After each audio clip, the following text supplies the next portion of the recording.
U Shwe Maung is the joint winner of the UNESCO Peace Prize, is a part of the United Nations High Commission for Refugees, and he spent a good part of the last year and the last decade really, but especially in the last year, meeting with high-level international officials and addressing and helping them to regard the ongoing genocide in Myanmar as a serious issue that needs to be addressed immediately. He's a recognized advocate and voice for the Rohingya as a former member of parliament in Burma. Ladies and gentlemen, please welcome U Shwe Maung.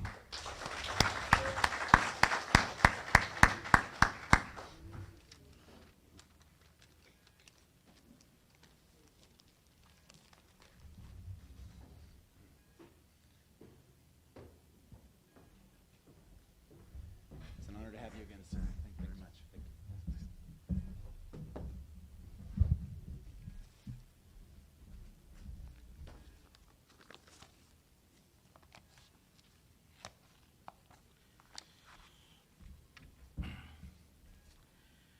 Distinguished guests, ladies and gentlemen. Good evening, Mingalawa, Assalamu alaikum wa rahmatullahi wa barakatuh. First of all, I would like to thank, not Burma, BAMA. I'm very careful there. I would like to thank BAMA for the invite to speak at this important convention of Myanmar's ongoing genocide. The word ongoing means a lot. So I will explain about this one.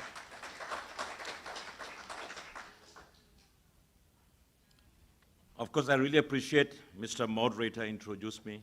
Thank you for that. So I have a little bit of introduction, not about myself, about my activity, what I did in the last 8 years.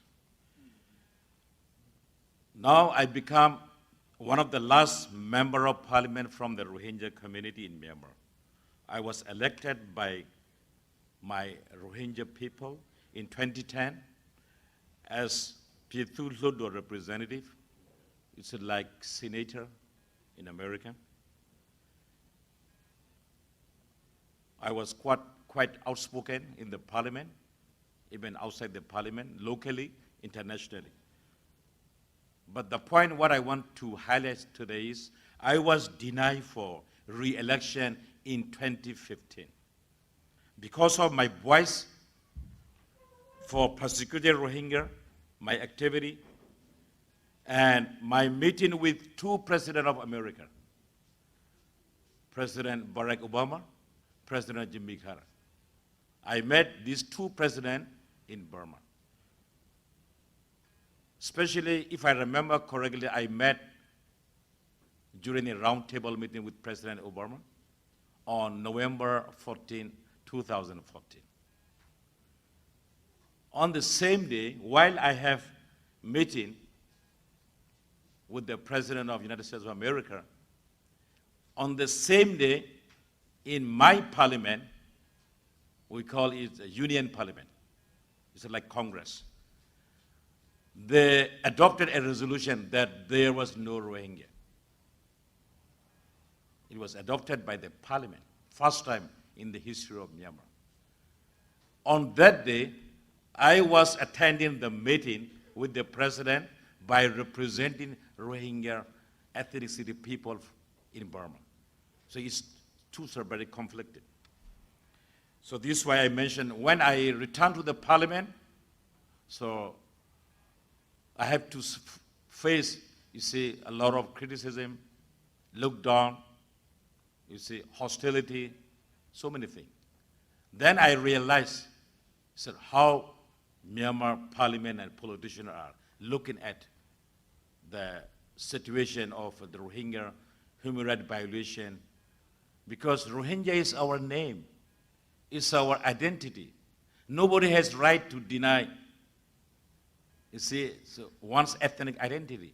How come a parliament adopted a resolution that there was no Rohingya? So that alarmed international community a lot. It's very important. It's a very important issue then, so to study how Rohingyas are suffering.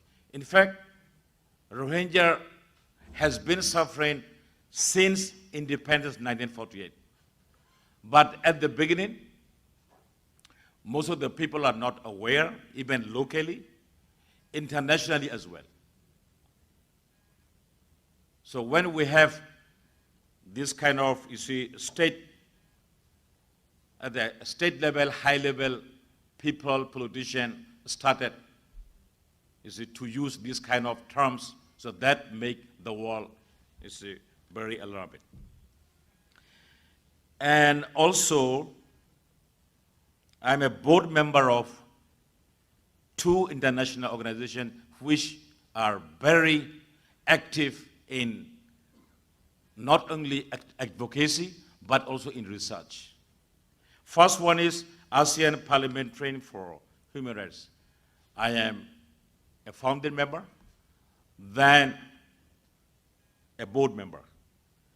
According to Constitution of the APHR, former member of parliaments are not allowed to be a member. But my case was special because APHR both decided that what I was denied for my re-election in Burma was illegal. This is the historically very wild. Because since independence, we had always our representative in the parliament. Starting from 2015, they changed the history.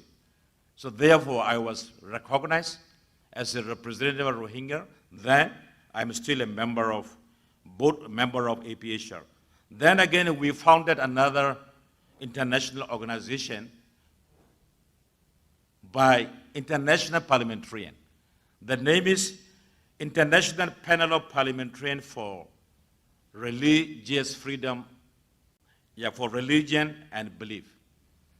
Because we parliamentarians worldwide believe that most of the human rights violation, persecutions are one way or another connected with the religion. So therefore, if there is no religious persecution or religious freedom, then that could improve the human rights situation. So we founded that International Parliamentarian for Freedom of Religion or Belief in Oslo, Norway in 2014. Today we have more than 1,000 parliamentarians from the worldwide, Asia, Africa, America, Europe. So these organizations are making a lot of research. So let me highlight one of the research of APHR. We did it in the beginning of this year. Our APHR research team went to Bangladesh and made a comprehensive research by interviewing, you see, first-hand witness. So according to our research report, 30,000 Rohingya men, women, children, infants were killed. But at the beginning, nobody believed that much people were killed of the degree of the brutality. But anyway, today, it is no need to mention because a lot of rights organizations, a lot of government agencies, including State Department, United Nations, UK, European Union, they made a lot of research. Every research, every report highlighted what happened against Rohingya. It was nothing, just genocide, crime against humanity. Ladies and gentlemen, please allow me to speak in Burmese because today I want to advise Myanmar government and my fellow citizens of Burma how to stop this ongoing genocide. Let me come to the point, ongoing genocide. Do we know all Burmese people are accepting this ongoing genocide or not? Do we know, are they aware about this genocide? And do they know what is the real meaning of genocide?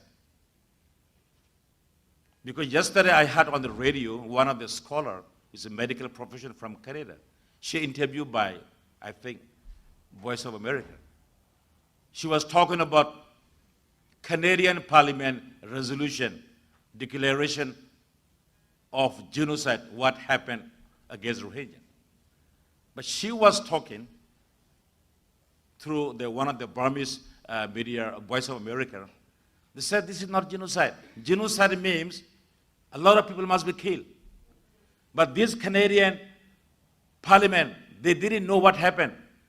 They didn't go to the inside of Rakhine. They didn't see exactly what happened. How come they declare this is a genocide? She was arguing. So she's not my target. The point I want to highlight is, including her, there are a lot of speakers, scholars, lawyers, human rights activists, NGO, Myanmar. They are giving wrong information to the people of Myanmar. Either willingly or unwillingly, I don't know. I don't want to accuse them blindly. But the thing, according to my research, what I found is they are misinforming. And they are misusing. And they are playing a game with the Rohingya cause. For example, let me give you the best example. Now, the whole world knows. Writers, reporter, Wallow and Choso. We can see a lot of sympathy from Burmese people, media, organization. But when we criticize about this issue inside Myanmar and international, but international criticism is, the basic point is the root causes genocide or mass killing against Rohingya people in Maundo. But when we discuss about this issue, because Voice of America, Burmese, Radio Free Asia, Burmese, BBC, Burmese, every week, almost every day, they are, providing this program.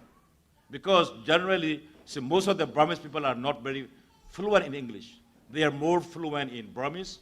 So these Burmese medias are very important. So therefore, this is one of the reasons I want to give some message in Burmese to my fellow citizens of Burma. What is genocide? Why Canadian Parliament decided it is genocide? Why UN fact-finding mission call it genocide? Is it really necessary to kill 1 million people? Or 500,000 people like Rwanda? It's no. So most of the people, I think, in Burma, they think if we say genocide, there will be at least 400 or 500,000 people must be killed, which is absolutely wrong. So anyway, let me stop here. I mean, I speak in English, so please allow me, who are not English speaker. But don't worry, I will tell what you have already shared. But my main objective is I want to give the message, my government and my people, because I love my country. I love Burmese people. I serve as a member of parliament for 5 years. I work with my heart. I work for the people, for the justice, for the human rights. But I did not see any sympathy, any justice, any rights. And moreover, all political groups, party, activists, some some social group, everybody is misusing the Rohingya. They're playing a game. I call it Rohingya become a football in the game of political soccer field. They play. So let me go back to the Wallow and Choso example. Whenever Myanmar political analysts, parliamentarian, even government person, they talk about, they just show sympathy towards Choso and Wallow. Because this is very unfair, this is not good for the media. I also fully agree with that. But no people no analyst, no politician show clear sympathy towards Rohingya who were brutally killed. So we call it, I used to call in Myanmar people want democracy, but what they are doing is ngamocracy. It's not democracy. Ngamocracy means, let me translate in English, there is democracy for me only, not for you. So a lot of people said, the thing what they are doing is like ngamocracy, not democracy. Today, I want to highlight what is democracy. Do we really want federal democracy? Do we really want to make our golden land Myanmar as a prosperous and peaceful land? We should work properly, systematically. So starting from now, let me speak in Burmese.